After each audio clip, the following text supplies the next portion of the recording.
Hello, friends and fellow collectors. Thank you for joining me for another episode of Diecast Emporium.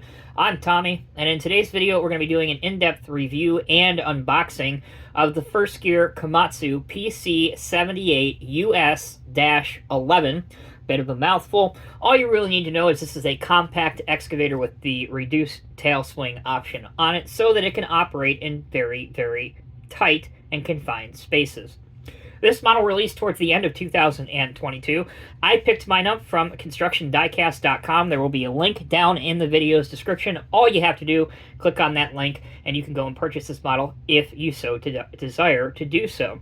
At the time of publication, this model retails for $69.95.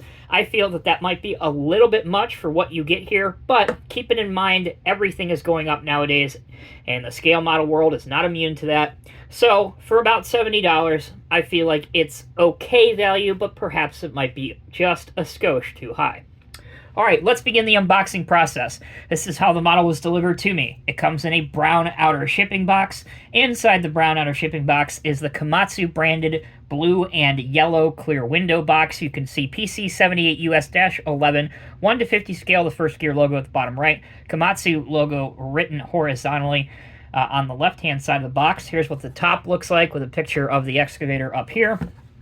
And on the back we have some 360-degree photos of the excavator, including a view on the top of it. As well, if you focus in, here is some information about the real Komatsu PC78, so if you are interested, please feel free to pause my video now and you can read all about it. Alright, continuing the review, let's get this thing out of the box. It comes in two plastic formers that you do have to cut several tapes on, but once you've done that, you can lift it straight up and carefully remove the model from inside. Be careful what you grab onto. There are some potentially fragile detail pieces, such as the mirrors, the lights, as well as the mirror towards the back of the cab. So just use a little bit of patience and care when getting this thing from the packaging. With that done, it's out of the box, you're ready to display it, and when we come back, we'll begin the review. Welcome back, everyone, and thank you for sticking with me. Obviously, we have the excavator out of its box. Let's take a look at some of the details and decals.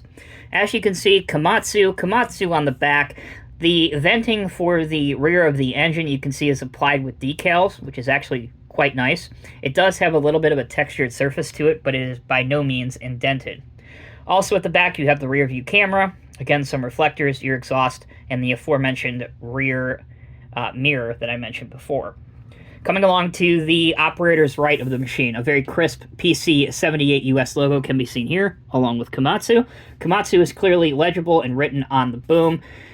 There's a lot of hydraulic line detail on this model, and if you look closely, it does change from black to yellow as it goes up the boom, and then almost all black on the stick, and the lines even go to the hydraulic cylinder jackets. Now, the jackets are slightly off color in yellow, and that is because they are plastic, but they don't obstruct from the look of the model that badly. At the front of the excavator, you can see that it does have a small dozing blade. Not only does this act as a really tiny dozer to help move material in front of the bucket, but more often than not, it is used to help stabilize the machine while it's working. You'll notice it doesn't have any other outriggers anywhere on it. I can say with certainty on this model, I don't believe the bucket is removable. You can see that it is riveted 1, 2, 3, 4 times on each side of the bucket. So, unlike my last review, I can tell you with the utmost confidence, I don't believe this bucket is designed to come off, but if you want to, you can obviously drill these out and do it yourself. Another nice detail that I like, if you look right here, they actually include in the casting the mounting point if you wanted to include a hydraulic thumb, which I think is really cool. And what really would have set this model apart is if they would have included that thumb option. But hey, beggars can't be choosers, right? Finally, as we look at the tracks and the track frames, you can see that it does have the street padding on the tracks, which I actually like a lot. So this machine can obviously operate on a paved street without damaging it hardly at all. For the final part of the details and decals overview, we'll take a look at what it looks like underneath. You can see the bolt detailing on each of the track shoes, as well as how the model is attached and assembled. And there's a good look at the underside of the small dozing blade. With that, the details and decals features are complete. Now we'll take a look at the functionality. The excavator can rotate 360 degrees, so let's go ahead and do that. It will roll freely, rotate freely. And because the tracks are metal, they will roll very, very well and rotate well. And again, even though the track shoes or pads should honestly be rubber in the real world, they are still what appears to be metal on the tracks, but at least they roll very well enough. Additionally, you can raise the dozer blade out of the way, which is good to see, and you can also bring it back down. Moving now to the boom and stick functionality. On mine, this is as far back as it will go without appearing as though you're going to break or snap something. For our stick functionality, it will go out to here. Again, pretty reasonable.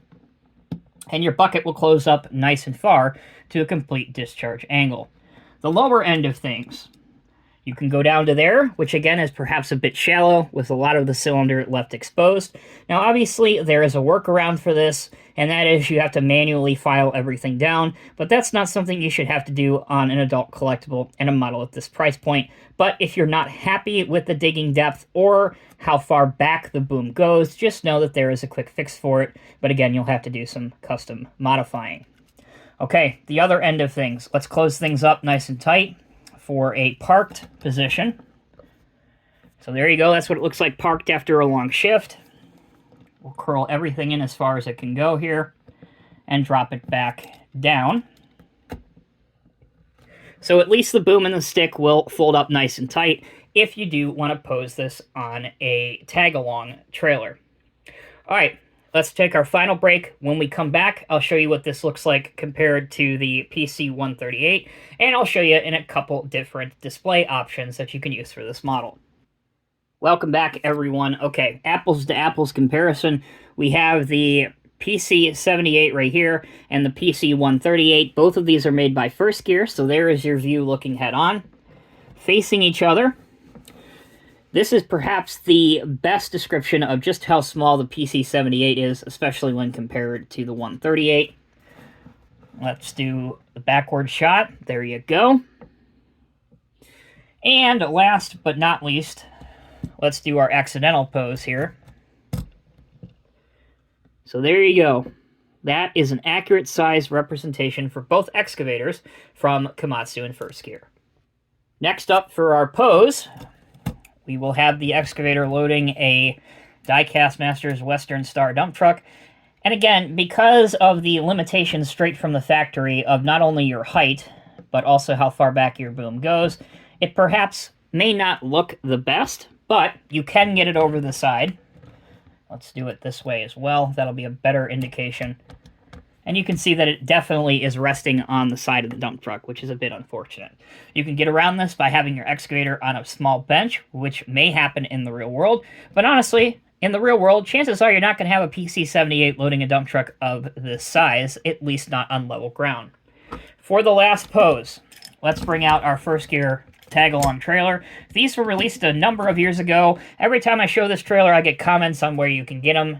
As of the publication of this video, you can no longer get them straight from First Gear, but you can find them on the secondary market, as well as some die-cast construction dealers' website.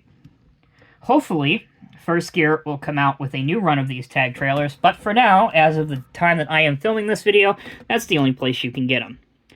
So that will conclude this video. I hope you guys have enjoyed it. I hope you have found it helpful.